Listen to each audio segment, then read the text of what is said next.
میں گویا معذور ہوں. یہ نہیں کہ میں بادشاہ ہو کے میرا معیار گر گیا, ایسا نہیں ہے.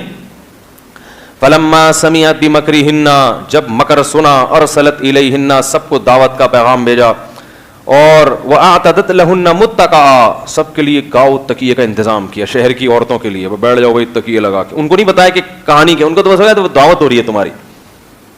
اور آتت کل واحدۃ منہن سکینہ, سب کے ہاتھ میں چھری پکڑا دی اور پھل رکھ دیے کہ کاٹ کے کھاؤ.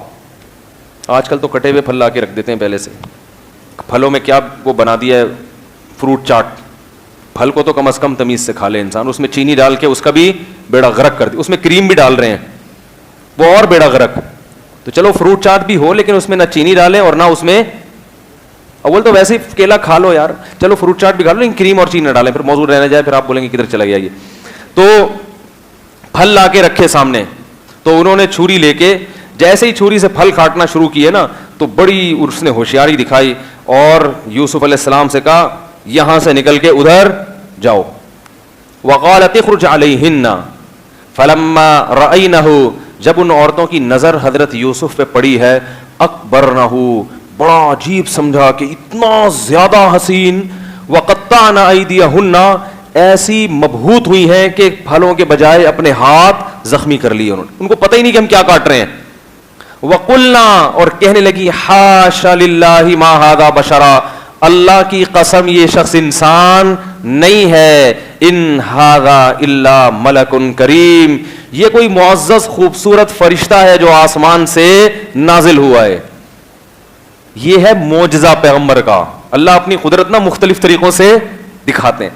ہم تو کیا تصور کر سکتے ہیں بھائی کتنے حسین ہوں گے, ہم کیا تصور کر سکتے ہیں.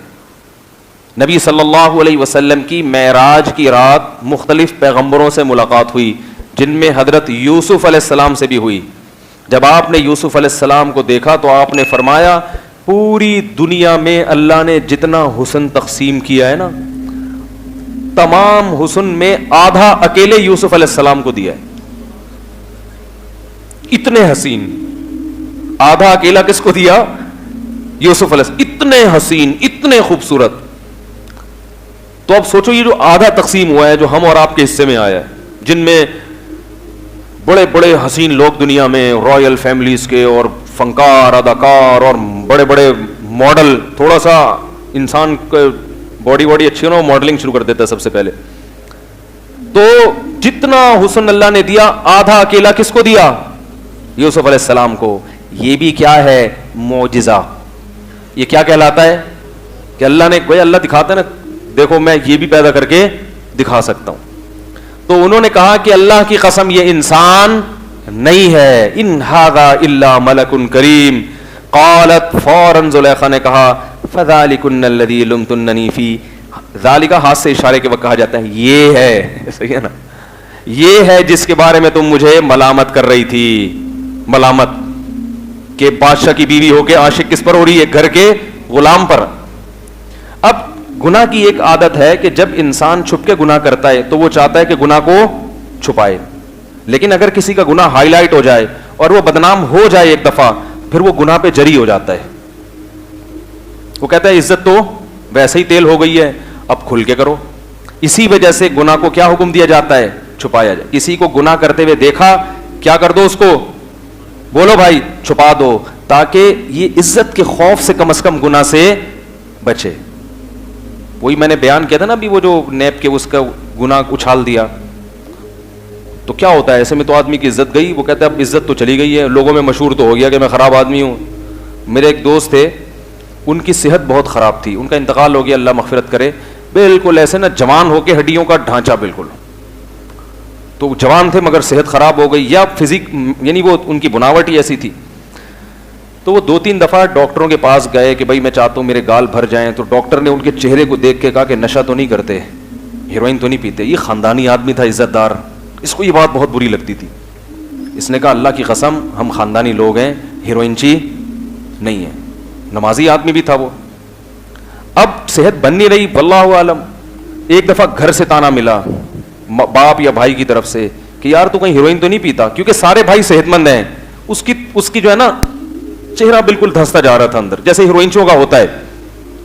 تو گھر سے بھی تانا, دوست بھی تانا کہ بیٹا تو چھپ چھپ کے پیتا ہوگا. اس کو ایک دن اتنا غصہ آیا کہ اس نے جا کے ہیروئن پینا شروع کر دی. مجھے اس نے بتایا, کہہ رہا میں اللہ کی قسم میں نے کبھی ہیروئن کو ہاتھ نہیں لگایا, لیکن یہ لوگوں کے تانے اور بار بار سوال کہ ہیروئن تو نہیں پیتا, اس نے مجھے احتجاج پہ مجبور کر دیا کہ میں پی کے دکھاؤں گا. وہ خیر چھوڑ دی تھی اس نے, اب اس کا انتقال ہو گیا, اللہ مغفرت کرے. تو یہ کیا ہے کہ گناہ پہ پردہ ڈالنے کا حکم ہے, کسی کی عزت نفس کو مجروح ہونے سے اس کو بھی بچاؤ. اور بعض دفعہ تو گناہ ہوتا نہیں ہے, جھوٹا الزام لگ رہا ہوتا ہے, تو یہ سب چیزیں اسلام میں کیا ہیں, حرام ہے. نبی صلی اللہ علیہ وسلم نے فرمایا, حدیث کا مفہوم ہے کہ اگر کسی سے گناہ ہو جائے اور پھر وہ چھوڑ دے تو کبھی اس کو پرانا گناہ مت دلاؤ, کیونکہ تم اگر ایسا کرو گے تو تم اس کے خلاف شیطان کی مدد کر رہے ہو, کیونکہ شیطان دوبارہ اس کو اسی لائن پہ لانا چاہتا ہے. اگر تم نے اسے تانا دیا کہ یہ ایسا تھا یہ ایسا تھا, تو شیطان کو اس کو اور غلط راستے پہ چلانے کا موقع, بولو نا بھائی, مل جائے. تو اب جو بادشاہ کی بیوی تھی نا, عزیز مصر کی بیوی زلیخا, اس نے کہا کہ میری بدنامی تو اب ہو گئی ہے, اب سب کو پتا چل گیا کہ میں بری تھی اور میں نے اس کو گناہ کی دعوت دی تھی, اب یہ میرا جرم ہو گیا ہائی لائٹ, تو اب میں یہ جرم کر کے چھوڑوں گی. اور پھر وہ فخر سے کہنے لگی کہ یہ ہے جس کے بارے میں تم مجھے ملامت کر رہی تھی. اب چونکہ یہ سب کے سامنے آ گیا ہے, وَلَئِن لَّمْ يَفْعَلْ مَا آمُرُهُ, اب اس کو معاذ اللہ نقل کفر, اس کو میرے ساتھ وہ برائی کرنی پڑے گی, کیونکہ اگر اس نے یہ جرم میرے ساتھ نہ کیا تو لَيُسْجَنَنَّ, اس کو جیل کی کوٹری میں ڈلوا دوں گی, وَلَيَكُن مِّنَ الصَّاغِرِينَ, اور جتنی اس کی عزت ہے وہ عزت ختم, کیونکہ جیل میں جانے کے بعد تو دھبا لگ جاتا ہے نا. تو جب تو ان تمام عورتوں نے یوسف علیہ السلام کو ورغلایا کہ اس کے ساتھ تم کیا کر لو, اللہ معاف فرمائے, یہ کہتے ہوئے بھی برا لگتا ہے کہ اس کے ساتھ تم اس جرم میں شریک ہو جاؤ. ایسے موقع پہ یہ کتنی بڑی آزمائش ہے کہ جیل کی دھمکی اور عزت جانے کی دھمکی. عزت جانے کا کیا مطلب, اور الٹے الزامات لگا دوں گی کہ یہ ایسا ہے یہ ایسا ہے یہ ایسا ہے. تو یوسف علیہ السلام نے اس موقع پہ دعا مانگی, رب السجن احب الی مما یدعوننی الی, جس گناہ کی طرف یہ عورتیں مجھے دعوت دے رہی ہیں, مجھے جیل کی زندگی اس گناہ سے زیادہ محبوب ہے. یہاں بھی کوئی اور ہوتا کہتا ہے کوئی بات نہیں, گناہ کر لو, جیل کی ٹینشن سے بھی تو ہے, اور بعد میں توبہ کر لیں گے. اللہ غفور اور رحیم ہے. اللہ کے غفور اور رحیم ہونے کا اتنا غلط مطلب لیا جا رہا ہے, اتنا غلط مطلب. غالباً شیخ عبد القادر گیلانی رحمۃ اللہ علیہ کا واقعہ ہے کہ وہ جب بیان کرتے تو جہنم کو زیادہ بیان کیا کرتے تھے, جنت کو کم, ڈراتے زیادہ تھے. تو لوگوں نے ان سے کہا کہ آپ ڈراتے زیادہ ہیں, جہنم کی باتیں زیادہ کرتے ہیں, خوف کی. انہوں نے کہا تمہارے گناہ اتنے زیادہ ہو گئے ہیں کہ تم ان گناہ کر کر کے بھی امیدیں چونکہ جنت کی لگا کے بیٹھے ہو, تو میں تمہاری وہ جو احمقوں کی, میں اپنی الفاظ میں ان کی بات نقل کر رہا ہوں, کہ جن احمقوں کی جنت میں تم رہتے ہو نا, اس جنت سے میں تمہیں نکالنا چاہتا ہوں.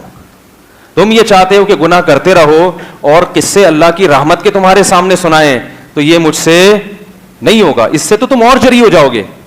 اب ہمارے یہاں کیا ہوتا ہے, کوئی 27ویں رات کو مر جائے, کتنا بڑا گناہگار ہو, بخشش, اللہ کی رحمت کے واقعات کہ اللہ نے تو فلاں کو بخش دیا, اللہ نے تو فلاں کو بخش دیا, اللہ نے تو فلاں کو بخش دیا, اللہ نے تو فلاں کو بخش دیا. تو 27ویں رات کو مر گیا تو بخش دیا, جمعے کو مر گیا تو بخش دیا. تو بڑے بڑے گناہگار کہتے ہیں کوئی بات نہیں یار, سب کچھ کرتے رہو, اللہ بخشنے پر آئے گا تو فری میں ویسے ہی بخش دے گا. ایک حدیث دیکھ کے کبھی بھی کوئی حکم نہیں لگایا جا سکتا. ایک صاحب مجھے کہنے لگے کہ دیکھیں اللہ نے ایک بہت بڑے فاسق کو کتے کو پانی پلانے پہ بخش دیا تھا, تو ہم نے تو پتہ نہیں کتنوں کو پانی پلایا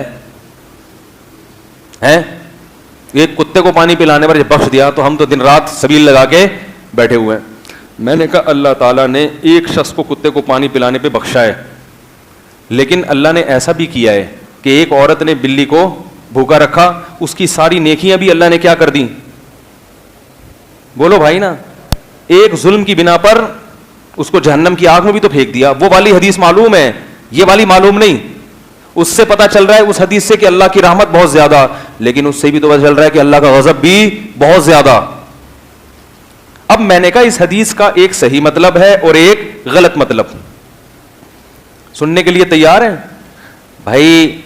لوگ کہتے ہیں کہ جب ایک کتے کو پانی پلا کے بخشش ہو سکتی ہے تو ہم نے تو پورا یتیم خانہ کھولا ہوا ہے، تو ہم نے اگر زنا کر لیا، چوری کر لی، نمازیں چھوڑ دیں، داڑھی نہیں رکھی، ہم نے اگر ماں باپ کا کبھی دل دکھا دیا تو ہمارا کیا؟ ہم نے تو ایک کتا نہیں، ہم نے تو انسانوں کو روزانہ پانی نہیں بلکہ صبح شام دسترخوان لگاتے ہیں۔ یار سوال ہی سمجھ میں نہیں آ رہا تو جواب کہاں سے سمجھ میں آئے گا؟ آ رہا ہے سوال سمجھ میں؟ تو زور سے بول دیں جی آ رہا ہے۔ تو یہ غلط فہمی ہے، حدیث کا مطلب نہیں سمجھے آپ۔ اس حدیث کا ایک غلط مطلب ہے اور ایک صحیح مطلب، وہ میں بتاتا ہوں۔ غلط مطلب یہ ہے جو ہم اور آپ سمجھ رہے ہیں کہ یار جب ایک کتے کو پانی پلانے پر پوری زندگی کے گناہ معاف ہو سکتے ہیں تو عیدی سینٹر کھولنے پر تو پکی پکی بخشش ہے، یہ غلط مطلب ہے۔ صحیح مطلب اس حدیث کا یہ ہے کہ دیکھیں، انسان جو گناہوں سے بچتا ہے، شریعت چاہتی ہے کہ یہ بچا رہے، یہ سوچ کے گناہ نہ کرے کہ میری زندگی میں تو نیکیاں ہی نیکیاں ہیں، میں نے ایک گناہ کر لیا تو کیا ہو گیا۔ تو اس شخص کو گناہ سے بچانے کے لیے اللہ کے نبی نے بلی کا واقعہ سنایا کہ دیکھو ساری زندگی کی نیکیاں بسا اوقات ایک ظلم کی وجہ سے بھی ضائع ہو جاتی ہیں۔ نہیں آ رہی بات سمجھ میں؟ اور جو گناہگار ہوتا ہے وہ بسا اوقات یہ کہہ کے نیکی چھوڑ دیتا ہے کہ میرے تو اعمال میں اتنے گناہ ہیں، میں نے اگر ایک نیکی کر لی تو کیا ہو جائے گا۔ تو اللہ اس کو امید دلا رہے نیکی کا موقع چھوڑنا نہیں، بعض دفعہ ایک چھکا بھی انسان کو جتوا دیتا ہے۔ نہیں آ رہی بات؟ تو تجھے کوئی موقع ملے تو ہاتھ سے ضائع نہ ہونے دینا۔ تو مقصد کیا ہے؟ گنہگار کو نیکیوں کے قریب لانا، کہ جب ایک نیکی بخشوانے کا ذریعہ بن سکتی ہے تو زندگی بھر نیکیاں کرتے رہنا بخشوانے کا ذریعہ کیوں نہیں بنے گا۔ اور نیک آدمی کو جو نیکی کی طرف آ گیا ہو اس کو بتایا جا رہا ہے کہ جب ایک گناہ تباہی کا ذریعہ بن سکتا ہے تو گناہوں کے انبار لے کے آنا یہ تو بالکل بربادی کا ذریعہ ہے۔ تم تو ایک بلی کو بھوکا مار کے جب جہنم میں جا سکتے ہو تو انسانوں کے منہ سے نوالا چھیننا اور اللہ کے حقوق ضائع کرنا، اس سے کتنا اللہ کا غضب آتا ہوگا۔ ہم الٹا کر رہے ہیں۔ ہم کیا کر رہے ہیں؟ ہم کہہ رہے ہیں کہ جب ایک نیکی انسان کو بخش سکتی ہے تو میں نے تو پتہ نہیں کتنی نیکیاں کی ہوئی ہیں، مجھے مزید نیکی کی ضرورت نہیں ہے۔ اور جب ایک گناہ انسان کو برباد کر سکتا ہے تو یہ نہیں سوچ رہے کہ میری زندگی میں تو بہت سارے گناہ ہیں۔ یہ والی حدیث اس موقع پر یہ دوسرے کے لیے ڈالی ہوئی ہے، تو یہ حدیث کی الٹی تشریح ہے۔ اب آپ کہہ سکتے ہیں کہ میرے پاس اس کی کیا دلیل ہے کہ یہ والی تشریح جو میں نے کی یہ صحیح ہے اور دوسری والی تشریح غلط ہے۔ ارے کیا ہو گیا بھائی، مطلب تو دونوں نکل سکتے ہیں نا بھائی، فی نفسی حدیث میں تو دونوں مطلب نکل سکتے ہیں کہ بھائی بسا اوقات ایک گناہ انسان کو بخشنے کے لیے، ایک نیکی بخشنے کے لیے کافی ہو جاتی ہے، تو جس نے بہت ساری نیکیاں کی ہوئی ہیں وہ تو گیا جنت میں، تو دو چار گناہ تو اس کا کچھ بھی نہیں بگاڑ سکتے۔ یہ غلط مطلب ہے، اس لیے غلط مطلب ہے کہ ایک دو حدیثوں سے کبھی اصول اور ضابطہ نہیں بنتا۔ اصول اور ضابطہ کس سے بنتا ہے؟ کثرت سے جس بارے میں حدیثیں اور قرآن کی آیتیں ہیں۔ قرآن بار بار بیان کر رہا ہے ان الذین آمنوا وعملوا الصالحات، نیک اعمال کرو گے، ایمان لاؤ گے، نیک اعمال کرو گے تو بخشش ہوگی پوری زندگی۔ الا من تاب وآمن وعمل عملا صالحا، جو توبہ کرے، ایمان لائے اور آئندہ پوری زندگی کے لیے اعمال کو درست کر لے، فاولئک یبدل اللہ سیئاتہم حسنات، یہ وہ لوگ ہیں جو کامیاب ہوں گے۔ وذروا ظاہر الاسم وباطنا، اللہ فرماتے ہیں ظاہری گناہ بھی چھوڑو، باطنی بھی، سارے چھوڑ دو، کیونکہ ان الذین یکسبون الاسم، جو بھی گناہ کمائے گا چاہے ایک گناہ کیوں نہ ہو، سیجزون، قاعدہ یہ ہے کہ ان قریب اس کو اس کا بدلہ دیا جائے گا۔ تو اس لیے ہر گناہ سے بچنا ہے، کیونکہ بعض دفعہ ایک گناہ تباہی کا ذریعہ بنتا ہے، اس لیے ہر گناہ سے یہ سوچ کے بچو کہ کہیں یہ گناہ تباہی کا ذریعہ نہ بن جائے۔ اور جب بھی نیکی کا موقع ملو، ہر نیکی یہ سوچ کے کرو کہ شاید یہ والی نیکی میری بخشش کا ذریعہ بن جائے۔ بہت مشکل ہے بھائی، اب تو پولیس کی بھی سمجھ میں آ گیا ہوگا، جو آپ کو سمجھانے کے لیے بلاتا ہوں میں۔ تو یوسف علیہ السلام کیا کر رہے؟ اپنے آپ کو گناہ سے بچا رہے کہ کہیں یہ گناہ تباہی کا ذریعہ نہ۔ کوئی اور ہوتا بولتا ہے اللہ غفور رحیم ہے، کر لو، وہ بخشنے والا ہے، یقیناً بخشنے والا ہے، مگر گناہ سے بچنے والوں کے لیے، گناہ کے دلدل میں پھنسنے والوں کے لیے نہیں۔ جو پھنس چکے ہیں وہ نکلنا چاہتے ہیں تو ان کے لیے بھی ہے، لیکن چاہے تو چاہتا ہی نہیں ہے، کرتا چلا جا رہا ہے۔ اور آج